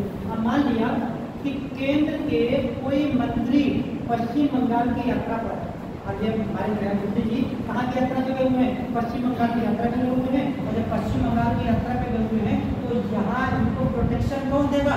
पश्चिम बंगाल की पुलिस देगी। लेकिन पश्चिम बंगाल का तो केंद्र सरकार से 36 का आंकड़ा रहता है। तो पश्चिम बंगाल की पुलिस बोले, अच्छा गृहमंत्री जी आप घूमने आए पश्चिम बंगाल, आप बदला पूरा घर जितना करना है, क्योंकि पुलिस किसके कंट्रोल में काम करेगी? पश्चिम बंगाल सरकार के कंट्रोल में काम करेगी। तो कुछ भी हो सकता है, समझे? कुछ भी हो सकता है। ऐसी सिचुएशन में पुलिस जो भी काम करती है उस पूरी की पूरी पुलिस को कंट्रोल करने के लिए कौन होता है? आईपीएस अधिकारी होता है, समझे? पीलीभीत की पुलिस, यानी हमें कहिए पीलीभीत सुनगढ़ी थाने की पुलिस क्या काम करेगी? वो किसके निर्देश को मानेगी? यहाँ के एसपी जो उनके निर्देश को मानेगी। अगर राज्य सरकार या केंद्र सरकार पुलिस से अगर कोई काम करवाएगी तो यहाँ के एसपी के माध्यम से करवाएगी या सीधे कांस्टेबल को फोन करेगी? एसपी के माध्यम से करवाएगी। एसपी किसका बंदा है? एसपी केंद्र सरकार का बंदा है, समझे? तो यानी कि इनको प्रोटेक्शन वेस्ट बंगाल में देने की जिम्मेदारी किसकी हो गई? केंद्र सरकार की, समझ गए? तो मतलब यह है कि है कहाँ की सिस्टम? राज्य का। लेकिन इस राज्य के सिस्टम में इनडायरेक्टली इंटरफेयर कौन कर रहा है? केंद्र सरकार की एक सेवा इंटरफेयर कर रही है। मतलब यह है कि राज्य सरकार केंद्र सरकार से एकदम अलग अलग ना हो पाए, एकदम जो हम अपना सिस्टम लेके चले तो भैया अपना सिस्टम लेके चलो, ऐसा ना कर सके। इसीलिए केंद्र द्वारा राज्य पे कंट्रोल बना रहे, उसके लिए कौन सी सेवाएं होती हैं? अखिल भारतीय सेवा। दो अधिकारी मुख्य रूप से जिम्मेदार होते हैं, एक रूप से होते हैं जिलाधिकारी और दूसरे रूप से होते हैं एसपी। दो किसके कैंडिडेट होते हैं? केंद्र के कैंडिडेट होते हैं। काम कहाँ करते हैं? राज्य में कई काम करते हैं। इस तरीके से राज्य पूरी तरीके से स्वतंत्र होकर काम कर पाता है क्या? नहीं कर पाएगा। जरूरी भी है उतना इंटरफेयर।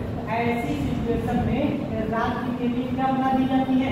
विशेष परिस्थितियां बना दी जाती है। तो जितनी भी हमारी ऑल इंडिया सर्विसेज होती हैं, इन ऑल इंडिया सर्विसेज के कारण भारत फेडरेशन नहीं रह पाता, अरे पूरी तरीके से फेडरेशन नहीं। और देख लो जितने भी राज्य होते हैं, इन सभी राज्यों को संचालित करने के लिए एक हेड होता है, जिसको हम लोग बोलते हैं राज्यपाल। जैसा केंद्र में राष्ट्रपति होते हैं, ऐसे राज्य को होते हैं राज्यपाल होते हैं। जैसे हमारे यहाँ कानूनी बेंच होते हैं, ठीक है? तो राज्यपाल होते हैं। तो होते कहाँ के हेड हैं? राज्य के हेड होते हैं, लेकिन इनकी नियुक्ति में राज्य सरकार का कोई रोल नहीं होता है। इनकी नियुक्ति कौन करता है? राष्ट्रपति करता है। जब राष्ट्रपति राज्य के हेड को नियुक्त कर रहा है तो राज्य के मामले में इंटरफेयर करना हो गया कि नहीं हो गया? इंटरफेयर करना हो गया। तो यानी कि ये परिस्थितियां कैसी हो गई? विशेष हो गई। इसलिए भारत ना तो संघीय रह गया और ना ही पूरी तरीके से यूनिटरी हो गया।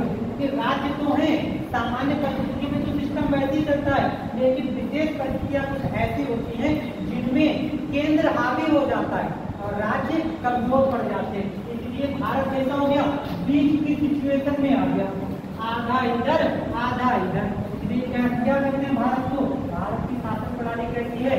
अर्ध संघात्मक। आपसे क्वेश्चन आए कि भारत की शासन प्रणाली कैसी है, उसमें चारों ऑप्शन मिलेंगे, संघीय, परिसंघीय, एकात्मक, अर्ध संघात्मक। सिंपल कौन सा आंसर लगाना है? अर्ध संघात्मक लगाना है। भारत कैसी शासन प्रणाली है? अर्ध संघात्मक। ना तो पूरी तरीके से कॉन्फेडरेशन है, ना फेडरेशन है, ना यूनिटरी है, और है कैसा? Quasi federation. बात क्लियर? एक पॉइंट बना के केवल इसमें क्या लिख लो कि भारत की शासन प्रणाली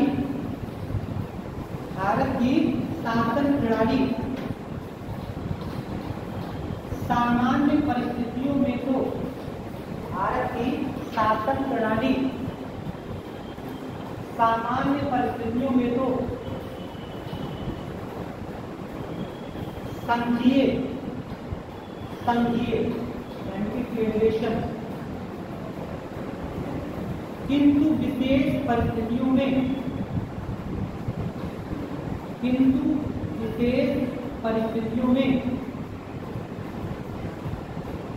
एकात्मक हो जाती है, किंतु विशेष परिस्थितियों में एकात्मक हो जाती है। इसलिए भारत की शासन प्रणाली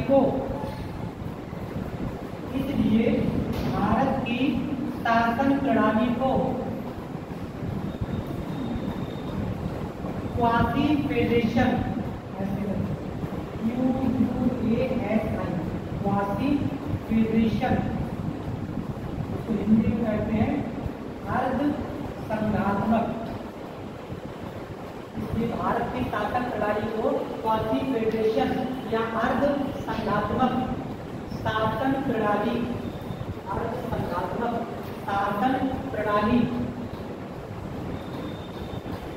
कहते हैं। अर्ध संघात्मक शासन प्रणाली कहते हैं।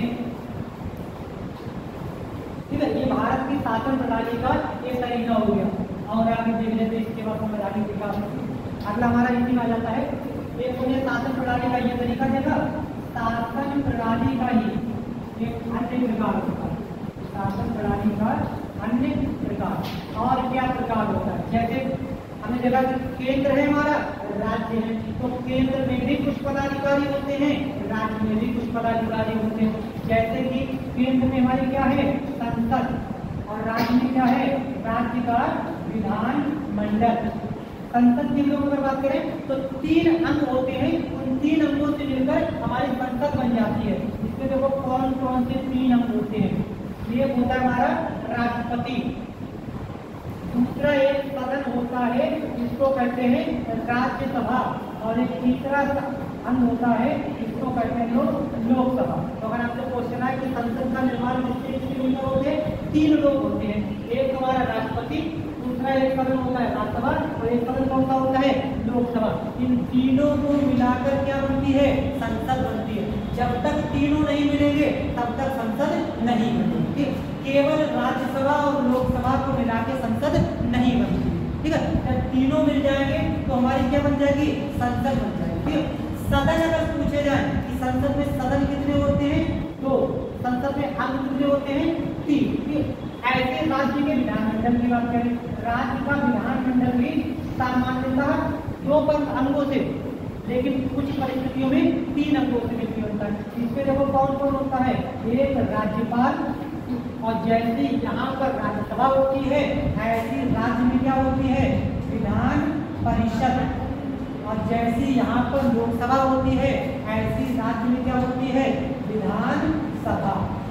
ऐसे करके ये 3 अंग हमारे राज्य में हो जाएंगे और ये 3 अंग हमारे केंद्र में हो जाएंगे। किन्हीं राज्यों में विधान परिषद नहीं होती, कहाँ कहाँ होगी, कहाँ कहाँ नहीं होगी, आगे आगे तब देखेंगे। यहाँ पर सामान्य मान के चलो कि 3 अंग हमारे संसद में और 3 अंग यहाँ पर हमारे विधानमंडल में। यहाँ पर राष्ट्रपति जो होता है इसको हम लोग क्या कहते हैं? Head of state. स्टेट यहाँ पर कौन सा? भारत। तो पूरे भारत का हेड कौन होता है? राष्ट्रपति होता है। एक व्यक्ति होता है इसको हम लोग कहते हैं हेड ऑफ गवर्नमेंट। 2 चीजें होती हैं, एक होता है हेड ऑफ स्टेट, दूसरा कौन सा होता है? हेड ऑफ गवर्नमेंट, यानी कि सरकार का प्रमुख और राज्य का प्रमुख। तो राज्य का प्रमुख होता है वो कौन होता है? राष्ट्रपति होता है। यदि सरकार के प्रमुख की बात करें तो ये कौन होता है? प्रधानमंत्री होता है। ठीक है, ये 2 लोग हो जाएंगे। हेड ऑफ गवर्नमेंट की बात करें तो हो जाएगा हमारा prime minister. Head of state की बात करें तो कौन हो जाएंगे? राष्ट्रपति हो जाएंगे।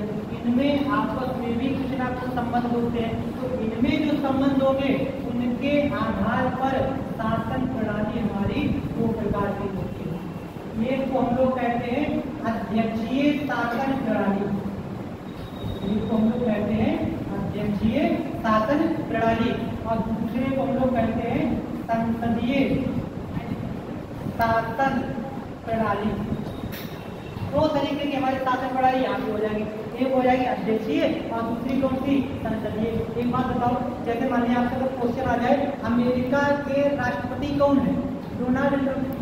सबको पता है अमेरिका के राष्ट्रपति कौन हो जाएंगे? Donald Trump. कौन है वो? राष्ट्रपति है।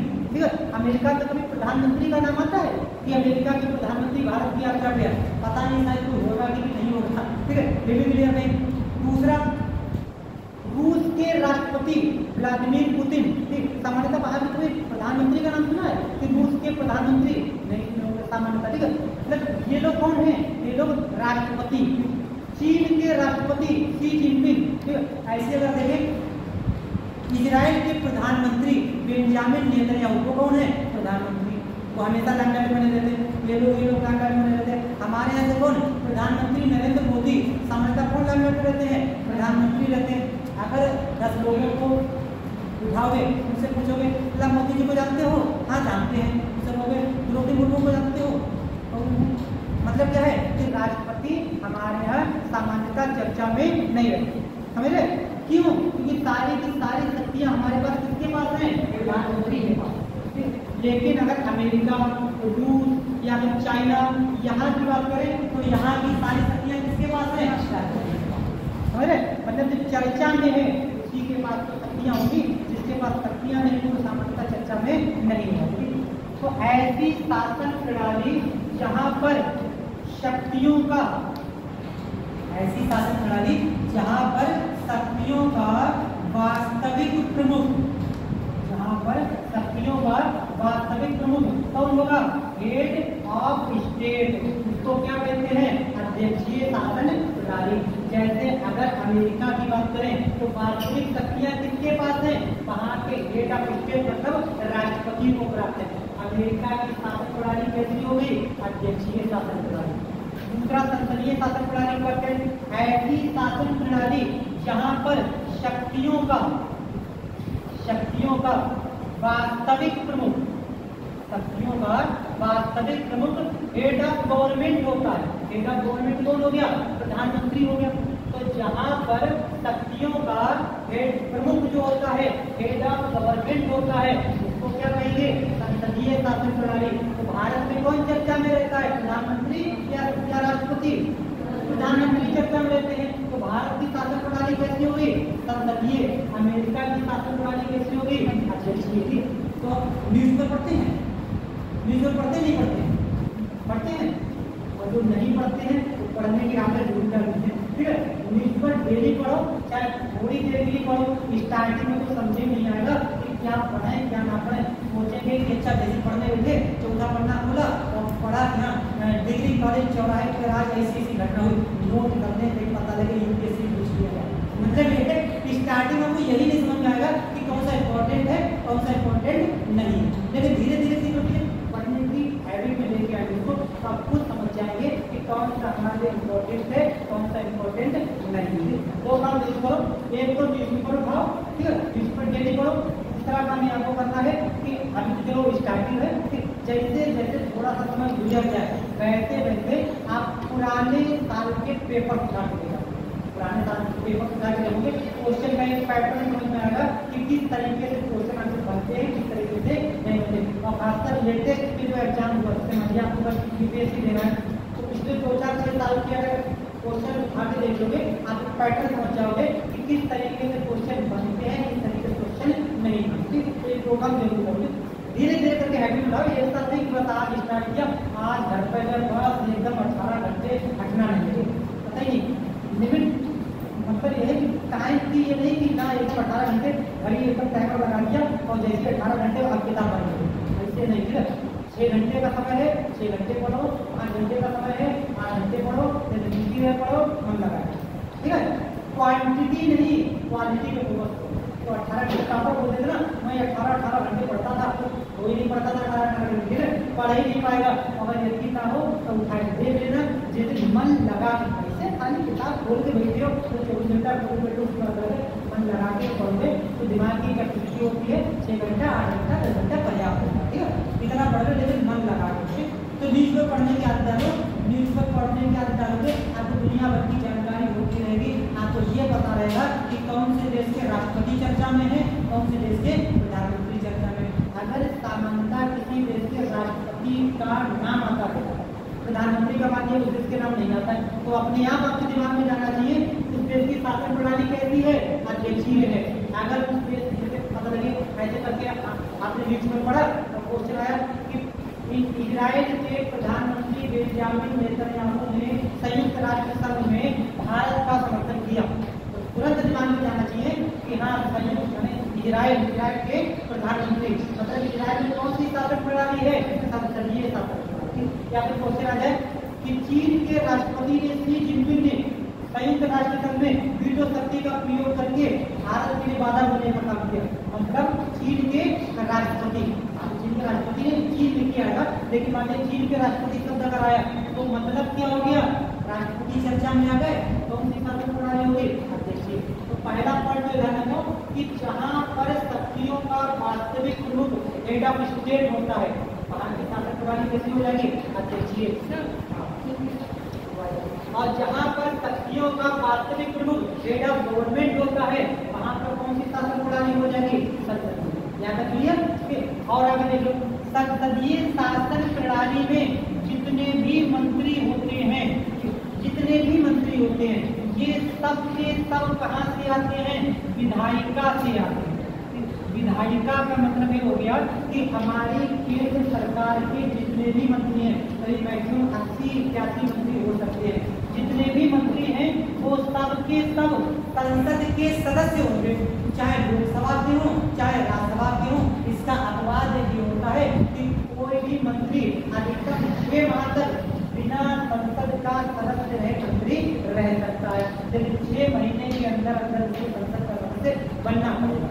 मतलब यह है कि बिना संसद के सदस्यता के या राज्य विधानमंडल के सदस्यता के वो व्यक्ति मंत्री नहीं बन सकता है। ये कहाँ की विशेषता होती है, संसदीय शासन प्रणाली।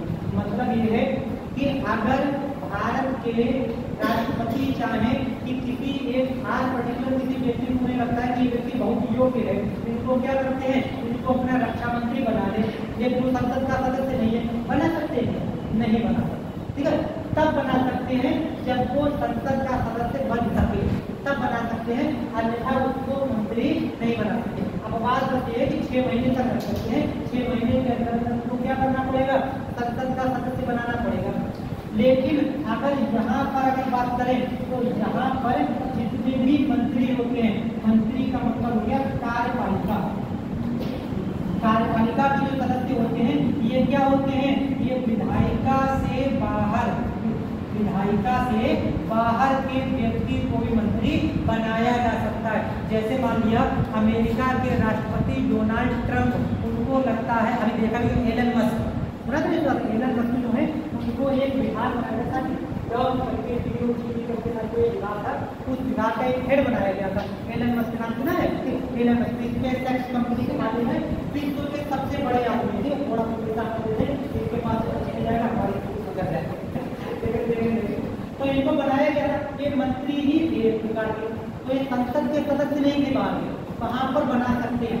लेकिन अगर भारत में हमारे राष्ट्रपति चाहे कि मुकेश अंबानी को हम अपना जो है वित्त मंत्री बना सकते हैं क्या, नहीं बना सकते, ठीक है, क्योंकि मुकेश अंबानी हमारे विधायिका के सदस्य नहीं है, और अगर बनाते हैं तो उनको विधायिका का सदस्य बनाना पड़ेगा, तब बना सकते, ठीक है। ये शासन प्रणाली की विशेषता होती है।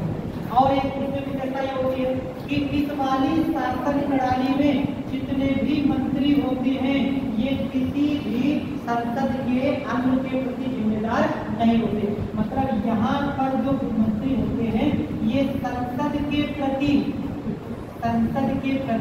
उत्तरदायी नहीं होते, संसद के प्रति उत्तरदायी नहीं होते। लेकिन संसदीय शासन प्रणाली की अगर बात करें तो यहाँ पर जितने भी मंत्री होते हैं ये सब के सब मंत्री लोकसभा, केंद्र में लोकसभा और राज्य में क्या आ जाएगी हमारी विधानसभा, इसके प्रति उत्तरदायी होते हैं। जब चाहे तो हमारी लोकसभा या विधानसभा इन मंत्रियों को इनके पद से हटा सकती है। लोकसभा या विधानसभा में लगता है कि ये मंत्री बढ़िया काम नहीं कर रहे हैं, तुरंत यहाँ पर क्या आएगा, एक अविश्वास प्रस्ताव आएगा। अगर अविश्वास प्रस्ताव पारित हो गया तो मंत्री क्या हो जाएंगे, अपने पद से हटा, पूरी की पूरी मंत्री पद क्या हो जाएगी, चली जाएगी।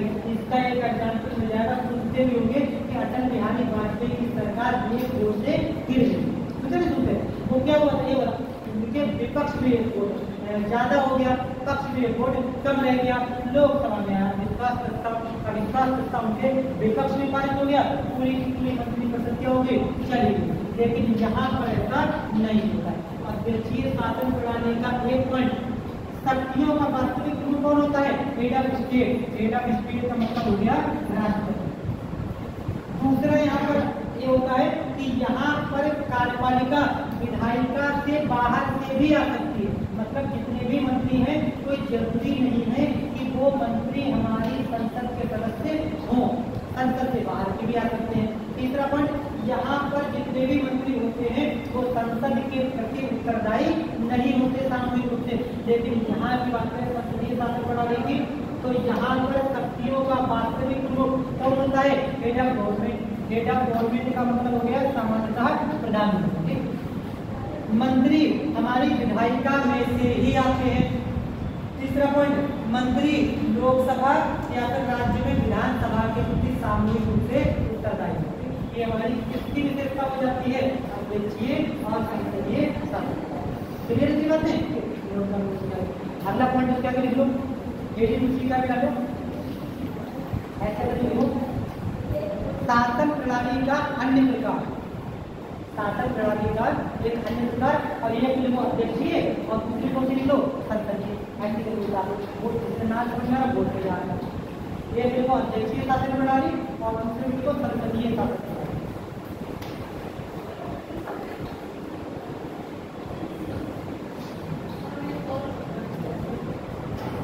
अध्यक्षीय में लिख लो नीचे, अध्यक्षीय में लिखो शक्तियों का वास्तविक प्रमुख, शक्तियों का वास्तविक प्रमुख राष्ट्रपति, शक्तियों का वास्तविक प्रमुख राष्ट्रपति। हेड ऑफ स्टेट, शक्तियों का वास्तविक प्रमुख राष्ट्रपति या हेड ऑफ स्टेट होता है, हेड ऑफ स्टेट होता है। इसीलिए दूसरा पॉइंट, कार्यपालिका के सभी सदस्य, कार्यपालिका के सभी सदस्य, में लिखो मंत्री परिषद के सदस्य, कार्यपालिका के सभी सदस्य, देखो मंत्री परिषद के सदस्य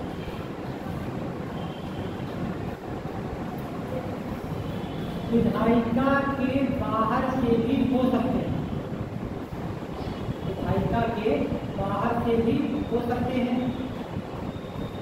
हो सकता है कि कुछ सदस्य हमारे संसद के ही सदस्य हो मंत्री, और कुछ सदस्य हमारे संसद के बाहर के, वैसा हो सकता है।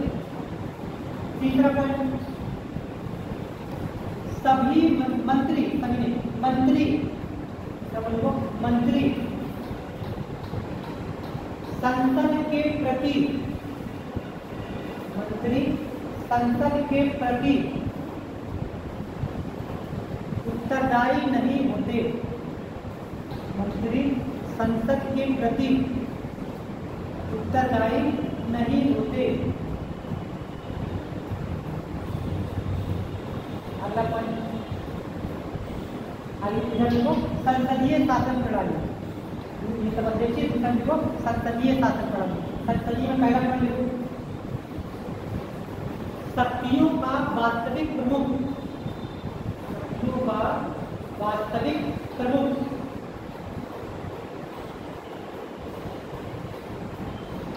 Head of government, head of government, प्रधानमंत्री।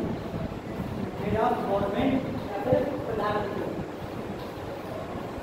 होता है। यहाँ पर राष्ट्रपति नाममात्र का होता है, सारी शक्ति किसके पास होती है? प्रधानमंत्री। तो शक्तियों का वास्तविक प्रमुख हेड ऑफ गवर्नमेंट होता है। दूसरा पॉइंट, सभी मंत्री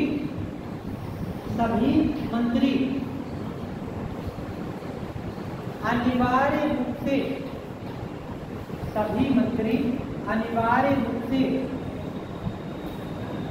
विधायिका के सदस्य होते हैं। सभी मंत्री अनिवार्य रूप से विधायिका के सदस्य होते हैं। तीसरा पॉइंट, मंत्री सामूहिक रूप से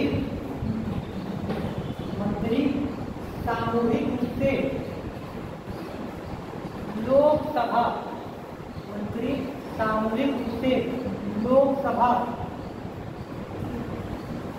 सिलेक्ट लगा के तो विधानसभा, मतलब केंद्र में लोकसभा और राज्य में विधानसभा। मंत्री सामूहिक रूप से लोकसभा सिलेक्ट लगा के तो विधानसभा के प्रति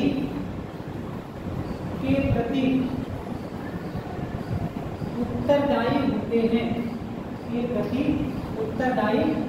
हैं।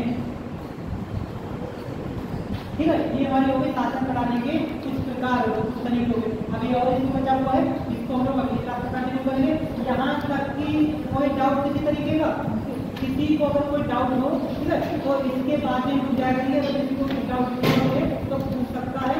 इसके अलावा अभी आप लोग जैसे नोट कर रहे हैं, इनको पढ़ो। पढ़ने के लिए अगर कोई किताब लेना चाहूँ, ठीक है, तो अभी कोई स्टैंडर्ड बुक लेने से पहले कोशिश करो 1 मिनट में एनसीईआरटी पे नजर डालो। ठीक है, तो फिलहाल तो 6 से 12 तक एनसीईआरटी आती है, लेकिन 6 से 12 तक एनसीईआरटी ना पढ़ के पहले आप लोग 9 से 12 तक की एनसीईआरटी होती है, पहले उस पर नजर डालो।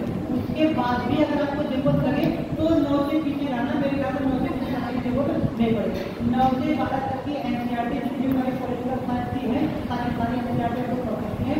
इसके बाद जब पढ़ लेंगे और ये सब भी हो जाएगा तो आपको कोई बुक बता देंगे, उसको आप लोग ले लेना। ठीक है, क्या कश्मीर का तो ले लेना, अच्छी बुक है। बाकी फिलहाल तो मेरे ख्याल से अगर पॉलिटी पढ़ते रहेंगे, अपनी एनसीईआरटी इसको यहाँ से पढ़ते रहेंगे, थोड़ा सा ध्यान से सुनते रहेंगे। लिखने की अपेक्षा सुनो बहुत ध्यान से, जितना ध्यान से सुनोगे दिमाग में कहीं ना कहीं होता रहेगा। कॉन्शियस सबकॉन्शियस माइंड हम लोग अलग अलग बांटे, तुक्का ही कुछ होता है। वैसे एग्जाम में होगा ऐसे तुक्का कुछ होता है, कहीं ना कहीं सुना होगा। ठीक है, तो ध्यान से सुनो। बाकी आप लोग एनसीईआरटी पढ़ लो एक बार, अभी नहीं पढ़ सकते कि आज के बाद सब एनसीईआरटी लेके शाम तक पहले एनसीईआरटी पूरी कवर करें। ठीक है, धीरे धीरे करके फ्लो में आएंगे। अभी हम भी उतना स्पीड लेके धीरे धीरे करके लेके। कोई डाउट हो पूछ सकते हैं, चाहे अभी चाहे इसके बाद। ठीक है, इसके आगे का कल कंटिन्यू करेंगे।